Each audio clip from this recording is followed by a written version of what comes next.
মিথ্যা অপপ্রচার চলছে বিএনপির বিরুদ্ধে বলেছেন মির্জা ফখরুল। কিশোরগঞ্জ জেলা বিএনপি সম্মেলন উদ্বোধন, বিকেলে বক্তব্য রাখবেন তারেক রহমান। মিটিং মিছিল করলেই পিআর বাস্তবায়ন হবে না বলেছেন সালাউদ্দিন আহমেদ। পিআর ভোটে জাপায় চেপে ফিরতে পারে আওয়ামী লীগ, মন্তব্য মাহমুদুর রহমান মান্নার। এবার চট্টগ্রামের লালদিয়া কন্টেইনার টার্মিনাল নির্মাণের দায়িত্ব পাচ্ছে বিদেশি কোম্পানি। বাড়ানো হয়েছে বন্দরের মাশুল, অভিযোগ ব্যবসায়ীদের। দেখছিলেন ক্রাউন সিমেন্ট সংবাদ শিরোনাম, এবার বিস্তারিত। বিএনপির বিরুদ্ধে ষড়যন্ত্র অপপ্রচার চলছে জানিয়ে দলটির মহাসচিব মির্জা ফখরুল ইসলাম আলমগীর বলেছেন, বিএনপি উড়ে এসে জুড়ে বসেনি, লড়াই সংগ্রাম করে এত দূর এসেছে।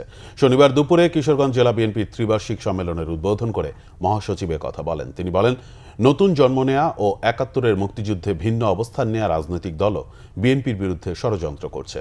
মির্জা ফখরুল বলেন, তারা জানে না অতীতেও এ ধরনের ষড়যন্ত্র মোকাবেলা করে বিএনপি ফিনিক্স পাখির মতো জেগে উঠেছে। বিএনপির বিরুদ্ধে যারাই ষড়যন্ত্র করেছে তারাই নিশ্চিহ্ন হয়েছে দাবি করে তিনি আরো বলেন, নির্বাচনের মাধ্যমে দায়িত্ব পাওয়ার সুযোগ এসেছে। আজকে অনেক ষড়যন্ত্র চলছে, মিথ্যা অপবাদ দেওয়া হচ্ছে, অপপ্রচার করা হচ্ছে বিএনপির বিরুদ্ধে। বিএনপি ৪৭ বছর যা কিছু ভালো তা সবকিছু দিয়েছে এই বিএনপি বাংলাদেশকে। আমরা সেই দল যে আমরা উড়ে এসে জুড়ে বসিনি, আমরা লড়াই করে সংগ্রাম করে এই বাংলাদেশে এসেছি বন্ধুগণ। বিএনপির স্থায়ী কমিটির সদস্য সালাউদ্দিন আহমেদ বলেছেন, ক্ষমতায় আসা নিয়ে জামায়াত যদি এত আত্মবিশ্বাসী হয় তাহলে তাদের নির্বাচনে আসা উচিত। আলোচনা আর আন্দোলন দুটোই একসাথে চলা স্ববিরোধিতা বলেও মন্তব্য তার। গ্লোবাল সাউথের বহু দেশ উন্নত বিশ্বের কাছাকাছি আছে, এই উন্নত দেশগুলোতেও গ্রাজুয়েশনের পর মাস্টার্স কম করে বলেও উল্লেখ করেন তিনি। রাজধানীর ডিপ্লোমা ইঞ্জিনিয়ার্স ইনস্টিটিউশনে আয়োজিত এক অনুষ্ঠানে সালাউদ্দিন আহমেদ এসব কথা বলেন। ভোকেশনাল শিক্ষা নিয়ে বিএনপির বিশদ পরিকল্পনা জনগণের ম্যান্ডেট পেলে বাস্তবায়ন করা হবে বলেও প্রতিশ্রুতি দেন সালাউদ্দিন আহমেদ। তিনি আরো বলেন, ১৯৯১ সালে সবার জন্য শিক্ষা বাস্তবায়ন করেছে বিএনপি।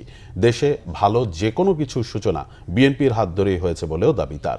গণতান্ত্রিক চর্চা এগিয়ে নিতে চায় উল্লেখ করে বিএনপির এই নেতা বলেন, পৃথিবীতে একই সাথে সরকার ও বিরোধী দল থাকতে পারে না। কোন রাজনৈতিক দলের দাবি জাতির উপর জবরদস্তি আরোপ করা সঠিক নয়। সংকটের সৃষ্টি না করে ফ্যাসিবাদ বিরোধী জাতীয় ঐক্য ধরে রাখার আহ্বান জানান বিএনপির এই নেতা। আমাদের যে গণতান্ত্রিক চর্চা সেটা এগিয়ে নিতে হবে। শুধু এই পরামর্শ দিতে চাই যে পৃথিবীতে একই সাথে কেউ সরকারি দল এবং বিরোধী দল থাকতে পারে না। একই দরজা হয় খুলতে হয়, না হলে বন্ধ করতে হয়। এখনো পর্যন্ত সেই টেকনিক কেউ আবিষ্কার করতে পারে নাই। যেদিন ছাত্র প্রতিনিধিরা সরকারে যোগদান করলো, আমি তখনও দেশে প্রত্যাবর্তন আসতে পারিনি। আজকে আপনাদের সাথে শেয়ার করি, সেদিন আমি বুঝে গেলাম এরা রাষ্ট্র বিনির্মাণে আর ভূমিকা তেমন বেশি রাখতে পারবে না।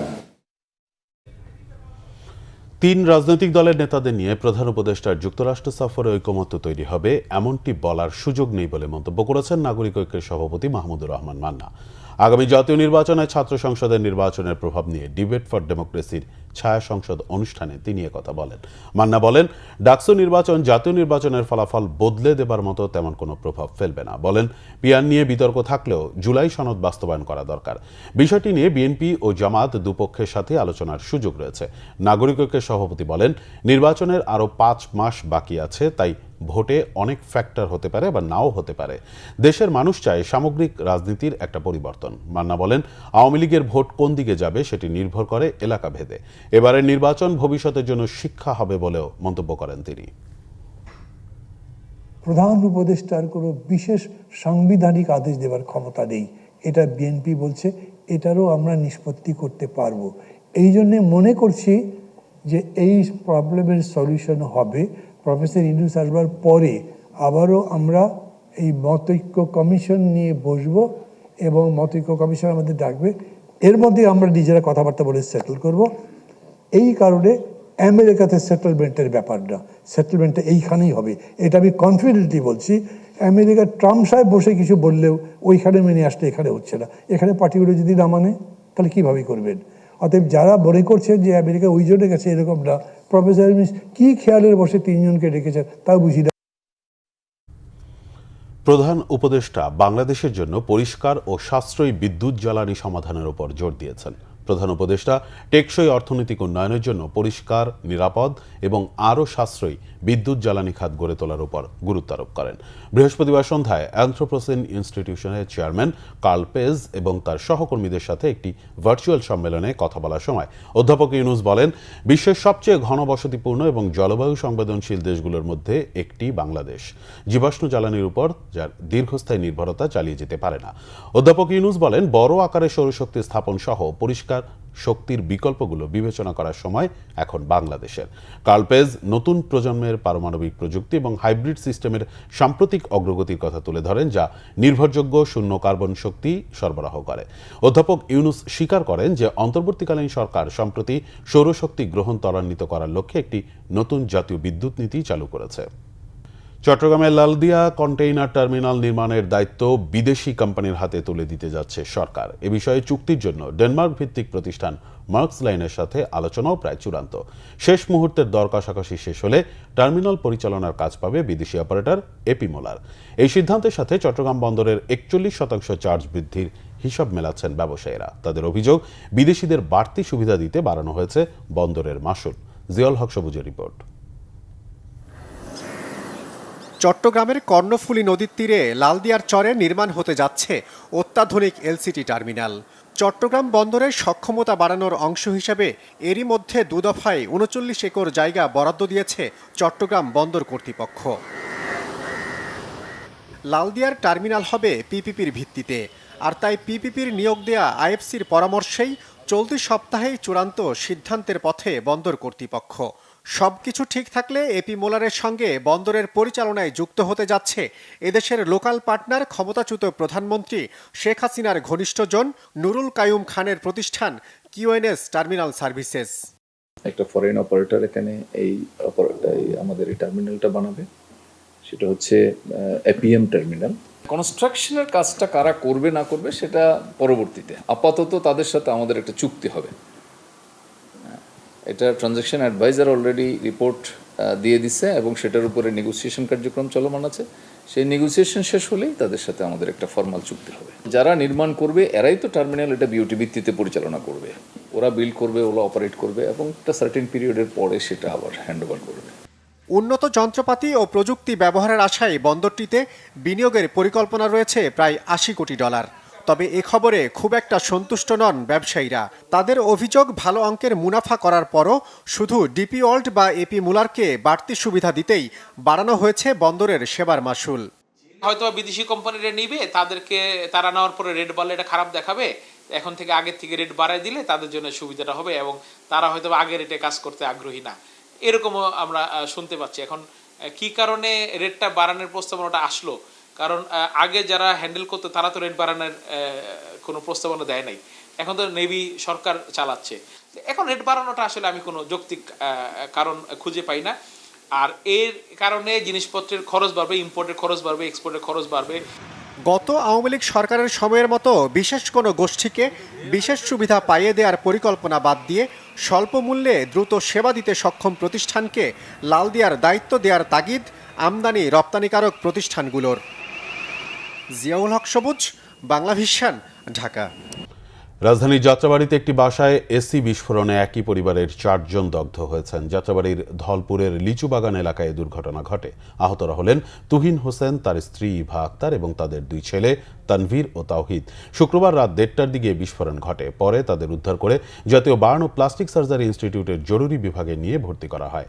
ইভার বোন ফারজানা আক্তার জানান, রাত 1:30টার দিকে ঘুমিয়ে থাকা অবস্থায় হঠাৎ বিকট শব্দে বাসার এসি বিস্ফোরিত হয়।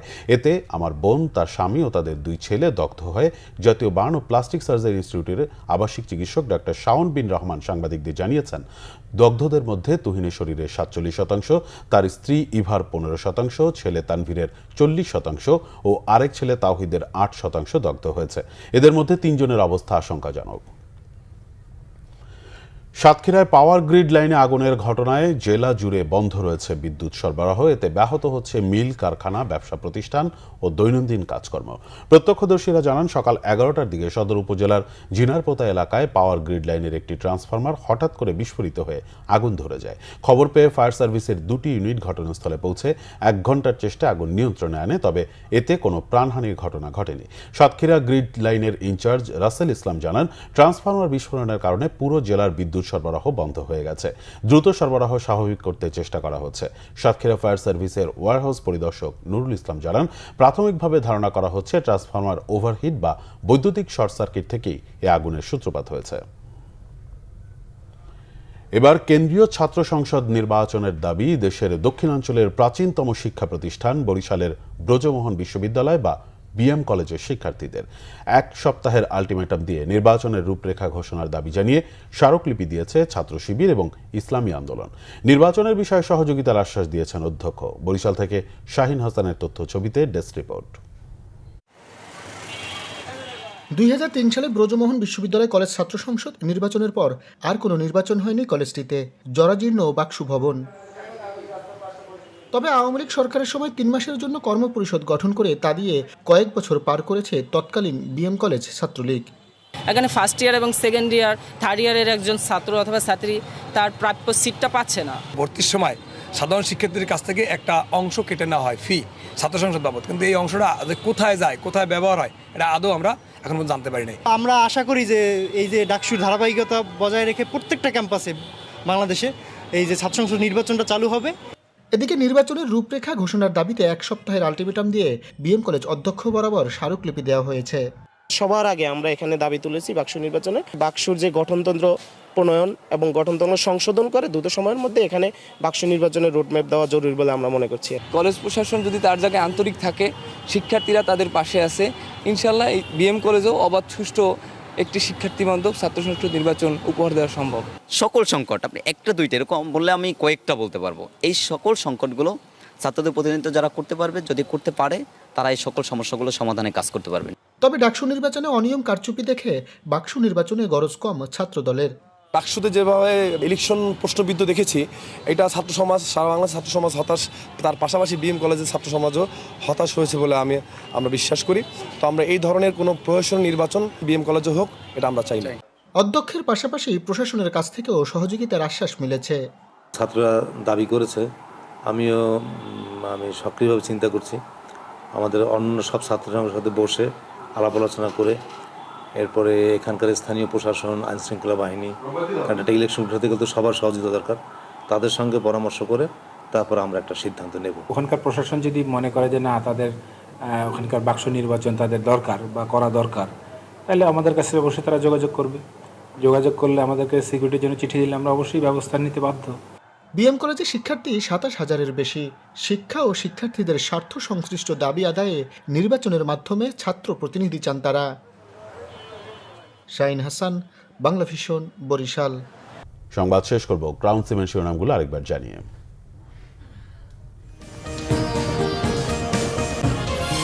মিথ্যা অপপ্রচার চলছে বিএনপির বিরুদ্ধে, বলেছেন মির্জা ফখরুল। কিশোরগঞ্জ জেলা বিএনপির সম্মেলন উদ্বোধন, বিকেলে বক্তব্য রাখবেন তারেক রহমান। মিটিং মিছিল করলেই পিআর বাস্তবায়ন হবে না, বলেছেন সালাউদ্দিন আহমেদ। পিআর ভোটে চেপে জাপায় চেপে ফিরতে পারে আওয়ামী লীগ, মন্তব্য মাহমুদুর রহমান মান্নার। এবার চট্টগ্রামের লালদিয়া কন্টেইনার টার্মিনাল নির্মাণের দায়িত্ব পাচ্ছে বিদেশি কোম্পানি, বাড়ানো হয়েছে বন্দরের মাশুল, অভিযোগ ব্যবসায়ীদের। এই ছিল এখনকার মতো। পরের সংবাদ বিকেল 4টায়, এর আগে 3টায় রয়েছে নিউজ টপ 10 দেখার আমন্ত্রণ রইল। এছাড়া বাংলাভিশন সংবাদ ও সংবাদ সংশ্লিষ্ট অনুষ্ঠান দেখতে ভিজিট করুন www.bvnews24.com ও facebook.com/banglavishnnews এবং সাবস্ক্রাইব করুন youtube.com/banglavishnnews। ধন্যবাদ।